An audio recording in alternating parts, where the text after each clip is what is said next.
Now, effective today, Tuesday, the 4th of December, you can report corrupt activities to the judiciary from your phone or computer. This follows the launch of the digital app, which allows citizens to make complaints to the judicial service to enhance transparency and efficiency in the justice delivery system. Efwa Evans-Chinri reports. With this app, the judicial service will be able to increase inclusion as people get access to services that previously were out of their reach. This web-based complaint platform has been developed by the judicial services in partnership with the Accountability, Rule of Law and Anti-Corruption Program, ARAP. Saram Awushi Agbamenya is the program's officer. It was developed by a group of IT developers which ARAP hired, and with the support of the judiciary, we've developed this tool which you can access on your computer or you can download as an app. And then you go through the process, you file a complaint, it goes to the judicial service. So you can file a complaint anywhere at all that you are. You don't have to be in the office to file a complaint. You can just use your phone. So that's the unique thing about this. You can get real-time updates as to who is attending to your case, where is your complaint. You can follow that, and once there's a decision, you also get that on the platform. So that is the added value that this is bringing to citizens. It's not cast in stone, so definitely it can change, it can be amended and all that. But most importantly, what we see as the value of this is the fact that people don't have to trek long distances to make complaints, but they can simply just sit at the comfort of their houses or wherever and lodge complaints. The Judicial Service has, however, promised to protect identities of all persons who lodge complaints via this app.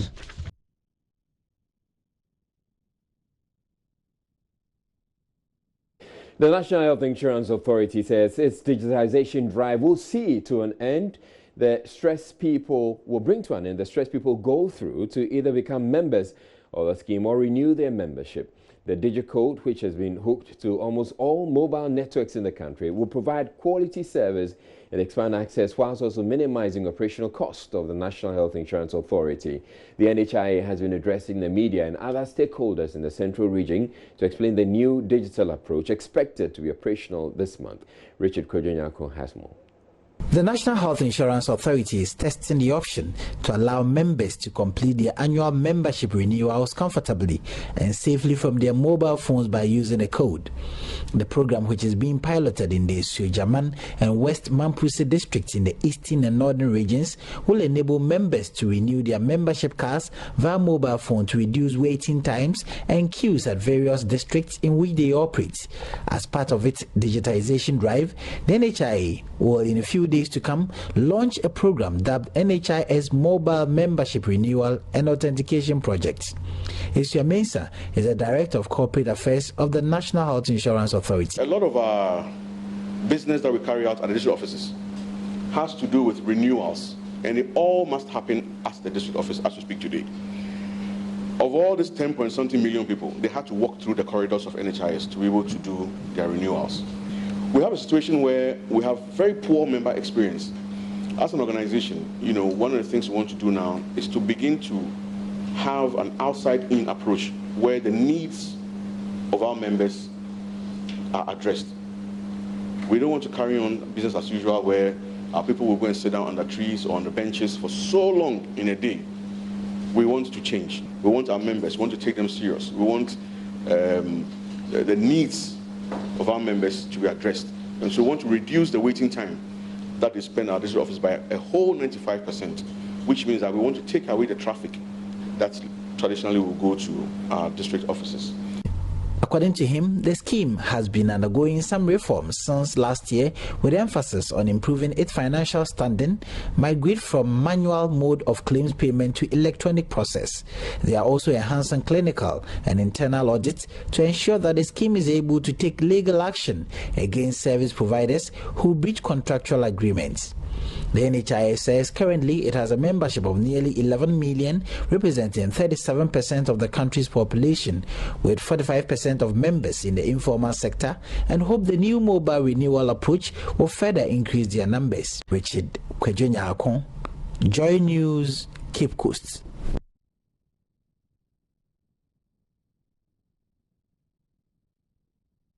Now, 5 flag bearer aspirants of the National Democratic Congress have picked nomination forms to enable them participate in the upcoming presidential primaries. The process, which had been criticized because of the high filing fees, has seen some of the aspirants signing a petition to demand a downward review of the 400,000 cedi figure. Joined on from the headquarters of the party, National Democratic Congress, by Latif Idris with the very latest on it. So, Latif, you tell us about the process. We're learning that just 5 people have picked up the nomination forms. Bring us up to speed as far as that is concerned.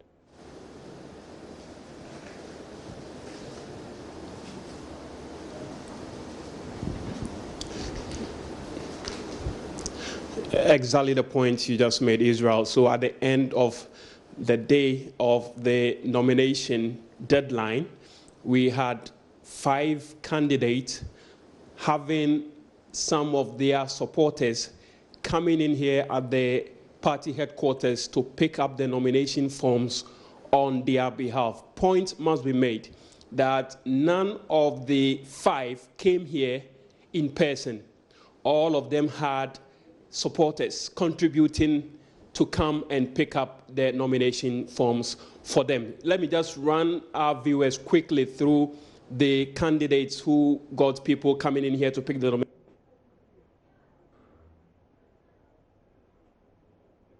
Of Professor Joshua Alabi coming in to pick up around 11 a.m., then followed by the followers of Stephen Atubiga. That is an interesting one. We had these guys coming from the onion market, contributing, coming in here to pick up the nomination form for Stephen Atubiga.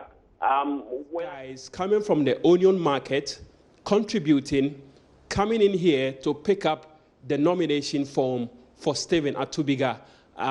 When I asked them the motivation and whether or not they had confidence in the candidature of Stephen Atubiga, they said they have strong confidence in him, and that President John Dramani Mahama is only popular here in Accra. But if you travel to the upper regions, the upper east and the upper west regions, plus the northern region, Stephen Atubiga commands huge.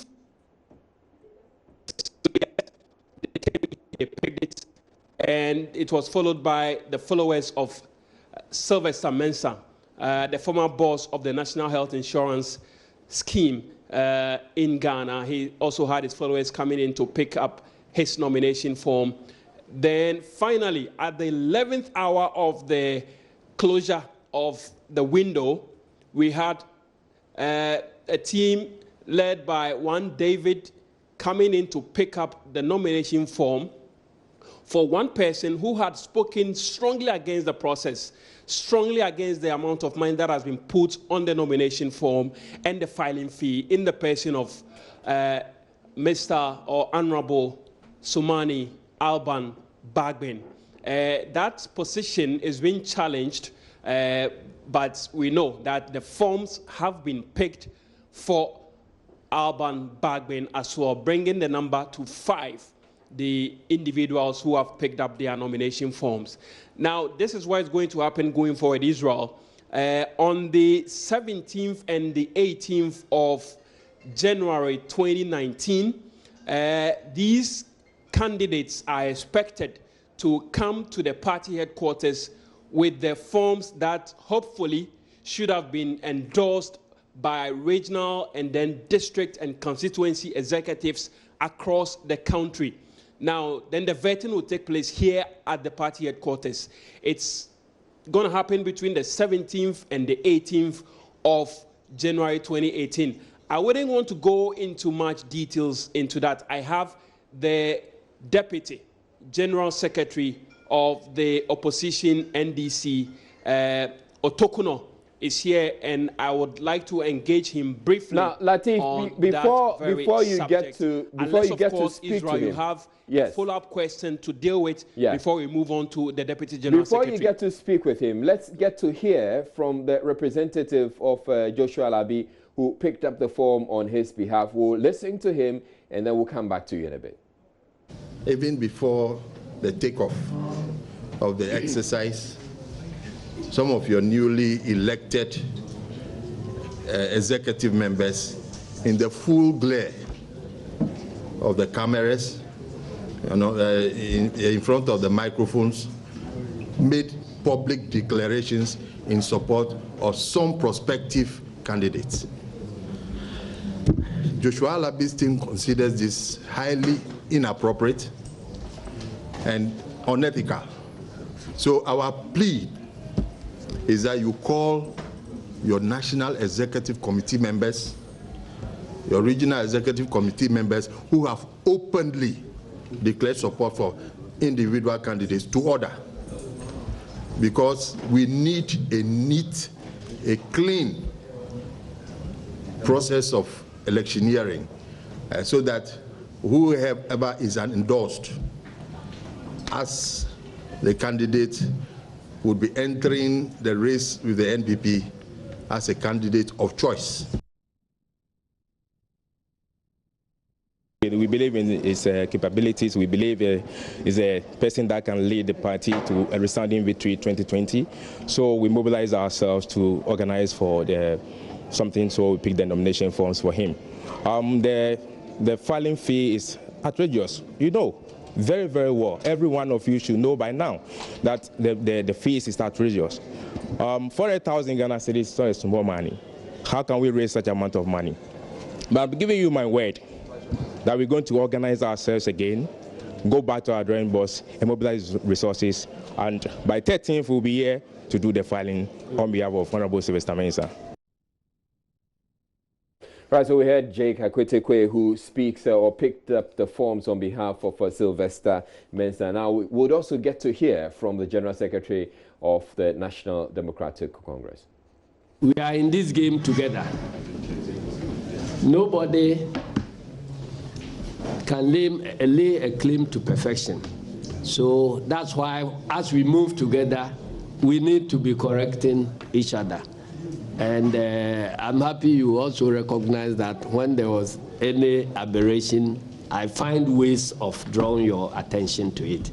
We are also very happy that you are using the same channels to draw our attention to what you consider to be aberrations. I'm sure later we can meet and get further and better particulars so that we can caution each other and make sure that the playing field becomes even and the better side wins. We are going into this contest, as you all know, as we've done before. All of us have some, at least, track record of having managed this process over and over again. For some of us, our first test was a contest between Professor Mills then, as a former president, and 3 other strong candidates. That is Allied. Well, so we've heard from 2 of the flag bearer representatives of the flag bearer aspirants, and we've also heard from the General Secretary of the National Democratic Congress. Now, we also know that there were several other flag bearer aspirants who didn't pick up nomination forms. Lateef Idris is still at the party headquarters. Lateef, what do we know about the fates of the others who could not pick up the nomination forms, especially when we also know that there's this petition that's been before the Council of Elders about the, rather, what they say is a high nomination fee, filing fee?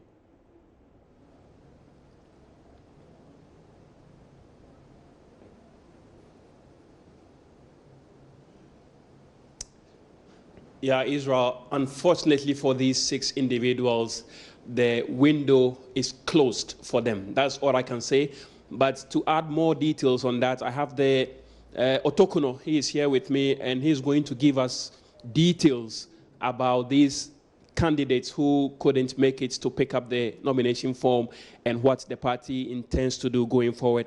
What does today's wrap mean to the NDC?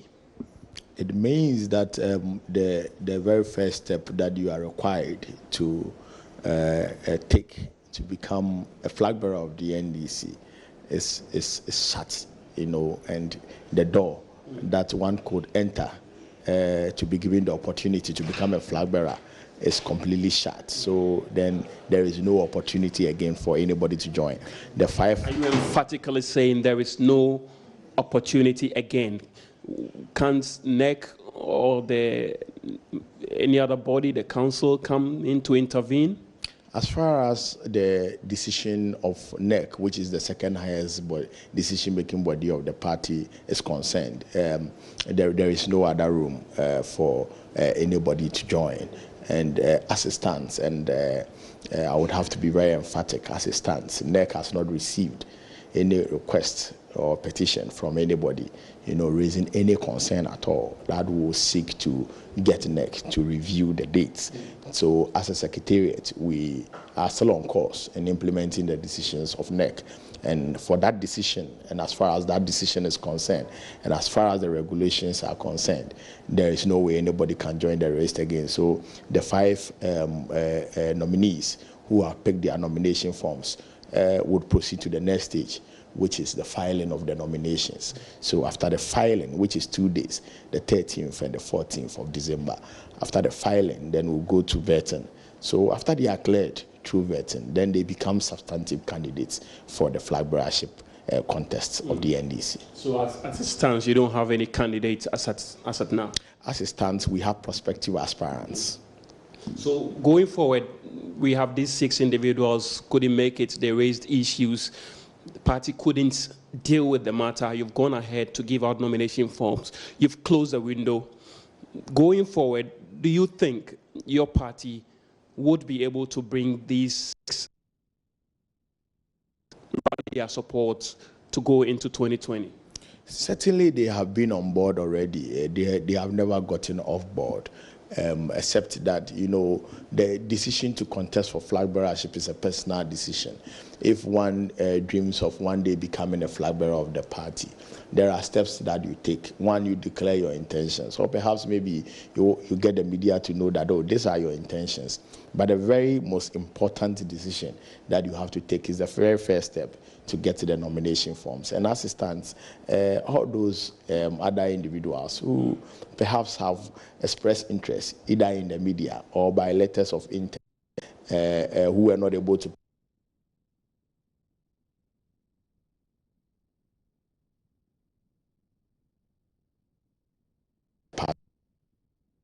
what should we expect?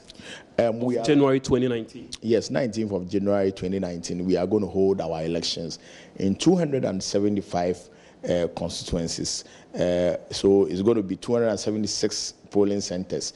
The 276th polling center will be the party headquarters, that is here, where all our foreign branches, every single foreign branch is supposed to bring some number of representatives who would vote on behalf of them, and they are all going to vote here. So we are going to have 276 polling centers across the country. We are going to get the EC to conduct the elections on our behalf, and those who are going to vote are going to be the 9 branch executives, the 28 constituency executives, the regional executives, former appointees, former ministers, former DCEs, former presidential staffers, and all former appointees, former MPs, current MPs, and so on. We are looking at a number of close to about 350,000 in voting in that election, and we are very, very optimistic that with the systems that we are putting in place, we would have a very smooth flag bearer elections on the 19th. Has it come to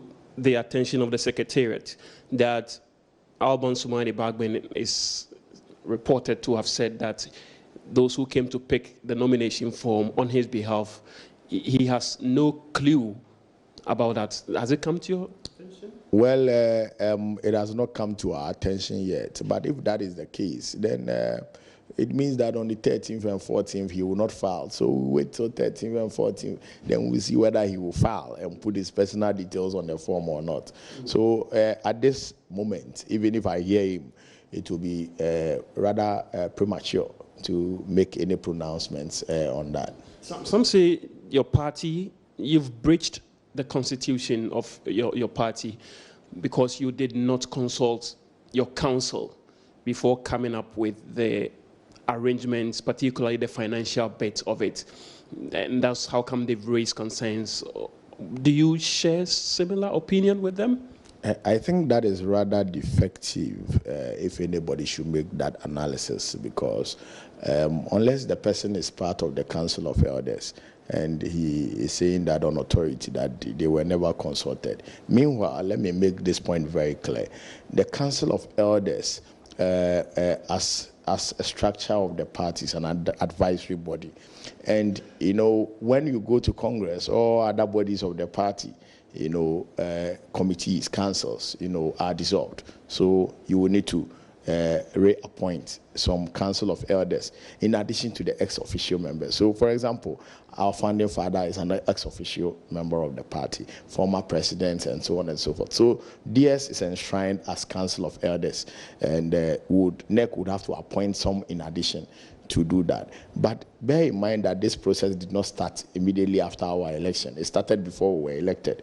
So consultations were done by the previous administration with the Council of Elders, and they have given us that indication that they did all the groundwork. But I don't know the kind of consultation that our senior comrades are requesting. I don't know whether they are talking about those on the figures and or those on the regulations. But what I know is that we have consulted widely, and when we met at NEC, remember we got something handed over to us, which we discussed at NEC. So it's neither here nor there in terms of the consultation, because as at the time we're holding NEC, even the Council of Elders as a body is not fully constituted. So you would realize that the petition that they sent, the attention former president, and circulated to some individuals, some of whom are not even members of the Council of Elders. Okay, thank you very much. So you just heard from Otokono there, giving us details about how the elections are going to be held come January 19th, 2019.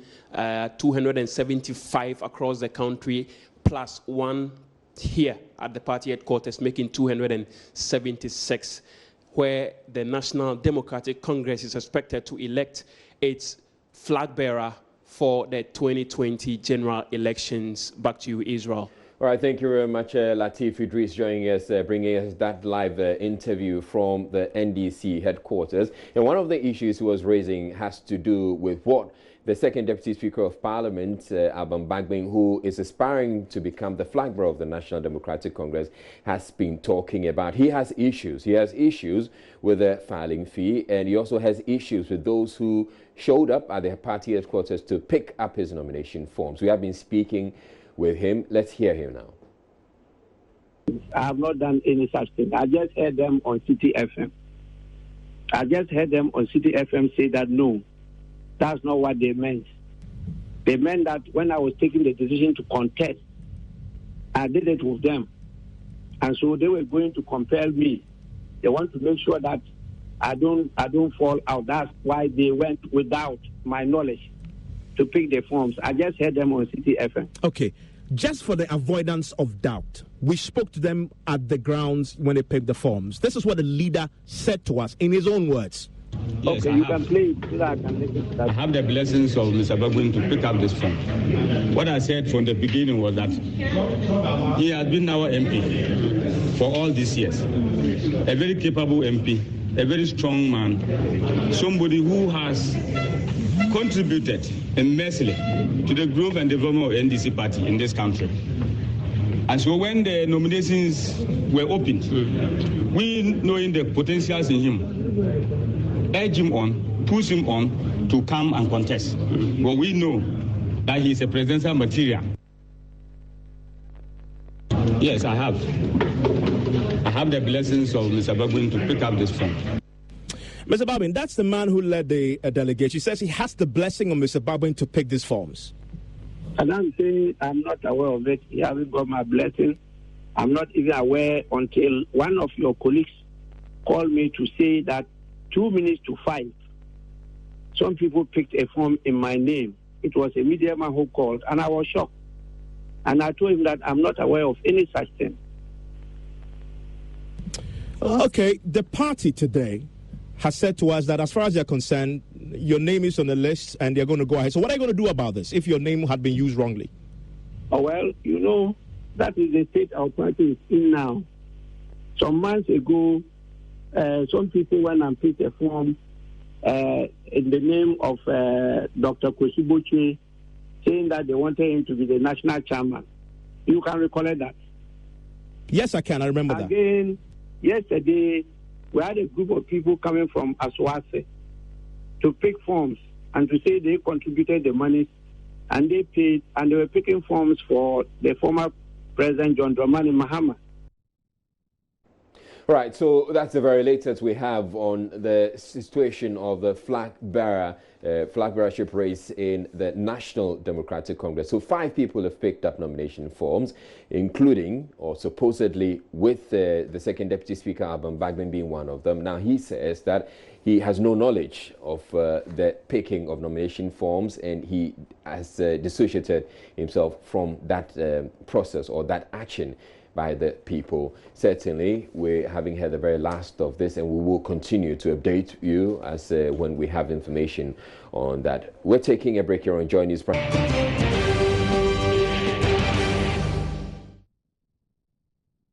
Now, the Electoral Commission has reverted to the original Eagles and coat of arms logo, which was controversially changed by the former boss, Charlotte Osei. Joy News has intercepted a memo written by the chairperson, Jean Mensah, copy to the deputy chairpersons giving that directive. Aisha Ibrahim has a copy of that memo, and she joins me right now in the studio to tell us more about that. But before we actually get into this memo itself, we recall the very, interesting and controversial circumstances under which the logo was changed. At some point, it was actually said that the logo was stolen from some other, company or some organization. And I still remember, it's still fresh in my mind, the things that the Electoral Commissioner at the time said, Mrs. Charlotte Osei, she said, we like it. We saw it, we picked it. We saw it, we picked it, and we like it, We liked it and we picked it. So it means that she didn't really bother about all that people were saying, whether it was stolen from somewhere or not. She insisted that that's what the Electoral Commission wanted, so they kept it. But fortunately or unfortunately, just a while ago, the memo was signed by Chairperson Jean Mensah, and it's copied to the commissioners, head office directors, regional directors, deputy regional directors, district electoral officers, and sectional heads. And it says... What exactly does it say? Okay, so it says restoration of original logo of the Electoral Commission. If you go into the memo, it says, I bring you warm greetings from the Commission. This comes to inform you that with effect from today is December 4, 2018. So the original logo of the Electoral Commission, which bears the coat of arms and has a ballot box showing the hand casting its vote, has been restored. And it goes on to say the core values of the Electoral Commission, namely integrity, fairness, and accountability, have from today also been restored. And she says all communications from the Electoral Commission must from today be made on the letterhead bearing the original logo of the Commission as appears on the face of this letterhead. Reams of letterheads are to be picked up from the stores of the Commission. And it continued to say, kindly ensure that the most recent logo is removed from the buildings and properties of the Commission. This will subsequently be replaced. This means that it's going to also cost us some money. Oh, yes. It's essentially we're going to do a rebranding or restoration of the branding, which essentially would mean that there's going to be a lot of rebranding, and there would have been costs that would have gone into the original rebranding done under the previous EC chairperson. Who bears the cost? I guess is the taxpayer. But I like how she concludes the letter, and she says, let the bells of accountability, fairness, and integrity ring throughout the Commission. May God bless you all. That's how she ends the statement. Right, thank you very much, Aisha. But there's serious implications as far as this memo is concerned, and it will be in the next, the subsequent bulletins. I'm sure it's just started. We're following the conversation. This is just the beginning of the conversation, and we intend to bring you a whole lot more on it, on the implications and what it actually means for the Electoral Commission and for the documents of the Electoral Commission, which have the old logo, which are now going to be changed, and they present some interesting conversations, and we'll be sharing those conversations with you. But moving on, there is more controversy over government's plan to deliver blood to health facilities using drones. The minority is challenging claims by government that the project will cost $12.5 million US. They say it will rather cost $27 million US. Parliamentary correspondent Joseph Opoku-Gakpo has more. Parliament on Monday suspended approval for the deal with Fly Zipline after the minority claimed it's inflated by 600%, it's criminal, fraudulent, and amounts to causing financial loss to the state. Addressing a media briefing in Parliament House, Director General of the Ghana Health Service, Dr. Anthony Siasari, defended the deal. Under Section 41 of Act 663, we can go for sole sourcing if the company that we want to deal with is the only sole company who has got that capacity, and they are the only people who do it. And as I explained at the beginning, so far as we are concerned, we went round, and Zipline is the only company who has done it and proven it and done it in the African terrain. Even all over the world, there's nobody doing distribution of medical products, because it's very important that the products that they are delivering are also not destroyed. So they build air vacuum and everything, so that, and as I said, what somebody will ask also, for after 4 years, what happens? And as I said, that 4 years, we'll sit down with them.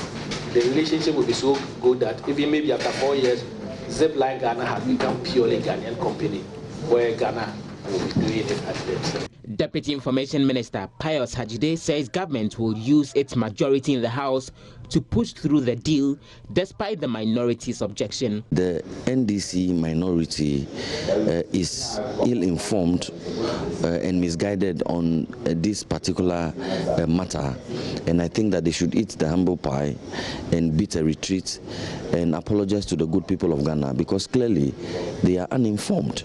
The Vice President of the Republic has a duty to lead in the, if you may, restoration agenda.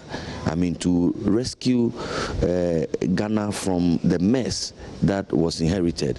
And so indeed, if the Vice President takes leadership in ensuring that we have a system, or we develop a system that can ensure a quick and timely delivery of essential health medicines and blood to several places that hitherto are or have been inaccessible. But minority spokesperson on finance, Kesela Forsen, says the money will be better invested in other health sector initiatives than the drone project. He wants President Akufo-Addo to call his vice to order. But our concern still remains concerns, because obviously we raised major concerns that they failed to address. Our first concern, we wanted to know the price of the drones, because in the agreement they said that one distributing center, which is the center that the drones will fly from, is going to cost $1 million. And then, but it's in the agreement. I'm quoting from the agreement, so I'll give you a copy of the agreement after I finish speaking with you. The agreement is that that investor is making profit of $24 million in 4 years, yet that equipment does not belong to us. My argument is simple. Let us find out. Lucky for us, they gave us the specifications of the drone. I've done a quick of the envelope analysis by going out there and then look at the cost of the drones. Look, all what you need to do is ability to read and write and type. So you can easily read and then type, Google it, and find out the cost of the drone, that particular drone. In fact, I found one which is far, in terms of specification, better than what they are saying, and the maximum cost is $1 million, $100,000. That same specification is going out there for $35,000. One. For this case, I am staging a one-man crusade against it, because I strongly believe that it is nothing but a rip-off. I've said it and said it. All what I'm pleading with His Excellency the President is for him to intervene, because obviously his deputy or the Vice President is leading this country into a path of unrighteousness. The Ghana Police Service has announced a swoop on all private security agencies who have failed to comply with the directive requiring all of them to wear a prescribed uniform. The swoop started on Monday, December 3, is expected to end on December 7 in accordance with the Police Service's Private Security Organizations Regulations 1992, LI 1571, which the Police Service says must be enforced. According to the Ghana Police Service, the grace period given to the private security organizations to adopt one of the 3 prescribed uniforms elapsed on October 25. The police says it has so far arrested personnel of 8 companies, including Omega Security, Stallion Security, Escort Security, Westex Security, Gold Security, GS Security, Epsilon Security, First Sword Security, and TSSL Security for flouting the law. DSP Kweku Dompre told journalists dire consequences await security agencies found culpable. During the round, we happened to arrest 8 companies. These 8 companies will be investigated and put before court. The same thing is going to happen in all over the regions. Go out again and we arrest any other company. That company will be put before court. The essence is that everybody must change. The next level is that those clients who engage the services of these companies, you also commit offense when your guards are in your company, are in your compound, not wearing the approved uniform. So we are telling them that if you have a contract with any private security, go back, tell them that any guard that comes into your yard must be in approved uniform. Otherwise, if the guards are arrested, you, the company, will also be arrested. They could be fined not less than 1 million Ghana cedis. They could go to prison not less than 1 year, or both. The next level is also that the license, your operating license, can also be withdrawn. Government says it is winning its fight against illegal mining, popularly known as Galamsey. It says the Operation Vanguard, deployed to fight illegal mining, has seen the progressive end to the pollution of river bodies across the country, which was the main reason for the anti-Galamsey campaign. Touting the successes chalked by the ministry in the fight against the menace, the Minister of Lands and Natural Resources, Asoma Kyerema, noted measures put in place to fight the menace, including Operation Vanguard, has led to the arrest of over 1,300 illegal miners. He was speaking at the Meet the Press encounter today, and Nancy Emefajura-Dozie has more. Galamsey over the years had destroyed many arable lands, rivers and water bodies. Ghana had to win the fight against illegal and small-scale mining to save the environment for future generations. In January 2017, government responded to the calls and clamped down on illegal and small-scale mining. The crack team of soldiers and policemen were dispatched to enforce the ban. Addressing the media in the Meet the Press series, the Minister of Lands and Natural Resources touted the government's achievement in the fight against illegal mining. The collective and coordinated approach in the fight against illegal mining had improved some of our heavily polluted water bodies. Operation Vanguard had made 1,339 arrests, seized and immobilized 614 excavators. Government could not, however, give a definite date on when the ban on small-scale mining will be lifted. Indeed, small-scale miners will enjoy Christmas. That is the government's commitment, which was alluded to by Professor Frimpong Boateng. We are not departing from that. Very soon, the government will come out before the year ends. We are in December, and Christmas is always held in December. And definitely, you enjoy Christmas. A question of what his ministry was going to do to avert any disaster at the Wager Ridge, where the EP was warning of an imminent landslide. He told journalists the local government ministry and NADMO were responsible. Indeed, that is not the responsibility of our ministry. It is the responsibility of the local government authority or local government ministry and its agencies, the municipalities, the metropolitans, and the district assemblies and NADMO to see to this.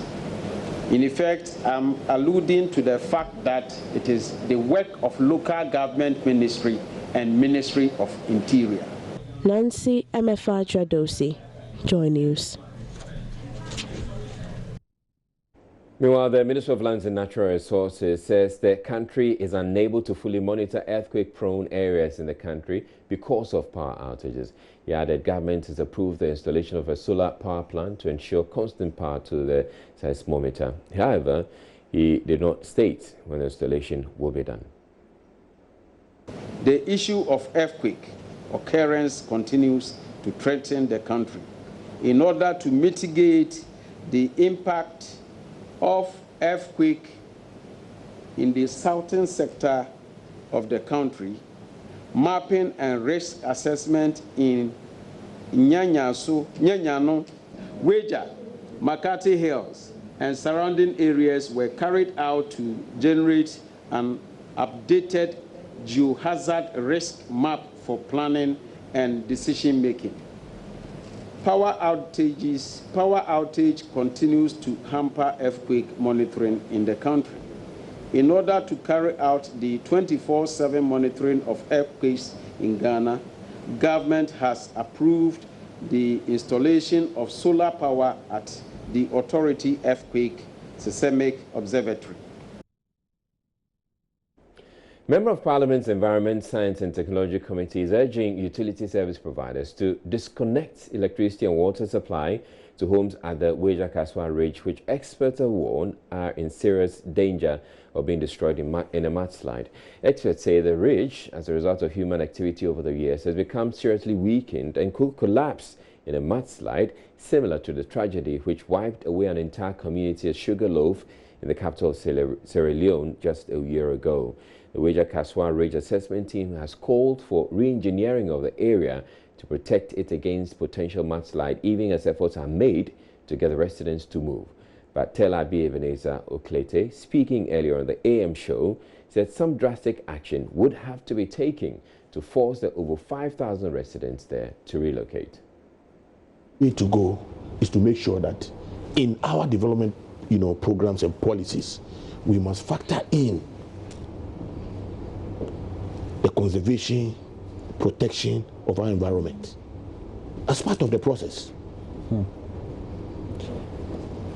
Simple. If we do that, EPA, the Ministry of Environment, Science and Technology will be speaking to roads and highways. Roads and highways will speak to Agric. Agric will speak to energy. And therefore, at the end of the day, if you decide on the blind side of these, ministries that I've just mentioned, to go and put up a building on top of the SCAP without recourse to, the environment, the roads and highways, whatever and everything, ECG will not give you electricity. Ghana Water will not bring water to the place, and therefore, living there will not be comfortable. But we have a situation where people go, people decide where electricity must go. They decide where the roads must go because they go and put up buildings anywhere, anytime, anywhere. And at the end of the day, they mass up. And because of politics, we want numbers. And therefore, if they embark on demonstration, then we quickly mobilize and give them what they need in that area. The unavailability of data to inform sound decisions is one of the key challenges facing the fisheries sector. This is according to the director of the Center for Coastal Management at the University of Cape Coast. He noted lack of data to back claims that fishery stocks are dwindling could have led to a failure in implementing the closed season this year. Speaking to Joy News on the sidelines of a capacity building program on fisheries management, Director of the Center, Professor Dennis W. Aheto, said lack of adequate human resource as well as illegal and unreported activities are causing the collapse of the fisheries sector. Martha Krenzel-Akwa's report. Fisheries management in Ghana is said to be faced with numerous challenges that impact on proper planning for the sector. Scientists indicate that fishery stock are depleting, with concerns some species are already extinct. To help revive the sector and get structures working, the Center for Coastal Management at the University of Cape Coast is collaborating with the USAID to train data collectors, fisheries officers, and journalists on Ghana's fisheries management. Speaking in an interview with Joy News, Director of the Center for Coastal Management at UCC, Professor Aheto, notes that the fishery sector needs sound policies based on credible data to transform the sector. If we talk about fisheries management systems, information, data is key. How can you make decisions without adequate and scientific information? You can't. So we live in a country where we sit down and we come up with policies and programs without any supporting data. How can you develop a country with such? So within the fisheries sector, this is, in response to your question, one of the major challenges, aside the lack of human resource capacity adequate, is data, and data is scattered all over the place. And I think we need to come out of our shells to be able to harmonize the information that so that they are readily available for use.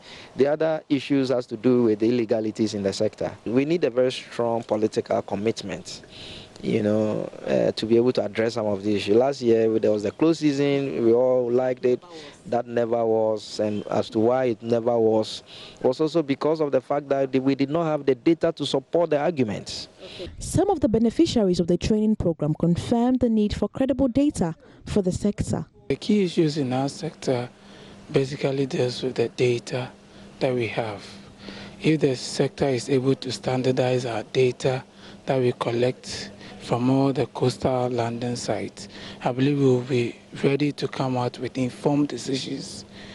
We come out with good management practices, and if we should have a collaborative interferences or collaborative meetings with the fisher folks, the stakeholders, and then those policy makers and implementers, I believe we'll be able to come out with good management practices that will be acceptable by all. We need our research institutions. That is, we have a public research institution, Water Research Institute, and then we have the public universities, University of Cape Coast, University of Ghana, University of Science and Technology, and then the UDS. They need to take it up to find or look for new species and develop them. We have a lot of species that we can develop. And I think Water Research Institute have cultured other species apart from catfish, tilapia, and Etrutis. There are 3 species that we are culturing now. The challenges are common to all across the coastal line. Illegal fishing. In my area, we don't do light fishing. In Gansau, they don't do light fishing. But the only problem is the monofilament net, the rubber net, which they use for tonga. That is the peculiar problem over there. So far, talking about dynamite fishing, light fishing, carbide fishing, I've never seen some before in my area. Professor Dennis Aheto is calling on government to invest significantly in the sector to boost gains and save the about 10% of the country's population dependent on fisheries. Now, Joy News' Justice Baidu has been the judge winner of the Global Health Reporting Contest Award for 2018 at an event held on Monday in New York, USA. This is the second time a Joy News journalist is picking up the prestigious award in 2 years after Seth Kwame Boateng emerged a 2017 winner. The award ceremony, which took place at the headquarters of the New York Times in the USA, received entries from more than 150 journalists from around the world. Justice's documentary on obstetric fistula, a birth-related injury that leaves women unable to control their urine and feces, and another in-depth report on child malnutrition in Ghana earned him the top prize. The Global Health Contest reporting contest builds on its early successes by further developing local networks of leading health reporters in Brazil, China, India, Russia, and Sub-Saharan Africa. Journalists in these countries have the opportunity to participate in a 12-day study tour in the United States. They also receive cash prizes as part of regional competitions to recognize high-quality coverage of maternal and child health, as well as other urgent health matters such as diseases and vaccinations. 6 winners were selected for the program this year.